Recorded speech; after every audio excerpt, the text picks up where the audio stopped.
Hello friends, welcome to Naresh tech info. Tirumala Tirupati దేవస్థానం వాళ్ళు special entry దర్శనం tickets November నెలకు సంబంధించినటువంటి టికెట్స్ రిలీజ్ చేస్తున్నారు.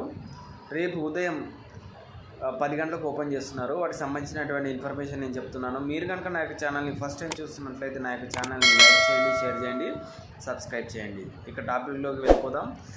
నవంబర్ నెలలో ఎవరైనా తిరుపతికి వెళ్ళాలి అనుకునే వాళ్ళకి మంచి అవకాశం ఇది. రేపు ఉదయం 24 ఆగస్టు ఉదయం 10 గంటలకి ఈ స్పెషల్ ఎంట్రీ దర్శనం టికెట్స్ అనేవి ఓపెన్ అవుతున్నాయి. అదే రోజు అంటే 24 ఆగస్టు మధ్యాహ్నం 3 గంటలకి రూమ్స్ కూడా అలా బుక్ అవుతున్నాయి అన్నమాట. ఎవరికైతే స్పెషల్ ఎంట్రీ దర్శనం టికెట్స్ వస్తాయో వాళ్ళు మాత్రమే రూమ్స్ అనేవి బుక్ చేసుకోవచ్చు. సో ఇది వితిన్ షార్ట్ పీరియడ్ లోపల అయిపోతాయి. కాబట్టి మీరు ఎవరైనా బుక్ చేసుకోవాలనుకుంటే ముందే మీ యొక్క డీటెయిల్స్ అనేవి రాసి పెట్టుకోండి. ఆధార్ కార్డ్ డీటెయిల్స్ ముఖ్యంగా అవసరం ఉంటాయి కాబట్టి ఇవి తీసి పెట్టుకోవాలి. సో ఇది ఇవాళ వీడియో ఫ్రెండ్స్. మీకు కనుక నా యొక్క వీడియో నచ్చినట్లయితే నా యొక్క ఛానల్ని లైక్ చేయండి, షేర్ చేయండి, సబ్స్క్రైబ్ చేయండి. నా యొక్క ఛానల్ని ప్లీజ్ సపోర్ట్ చేయండి. Thank you friends.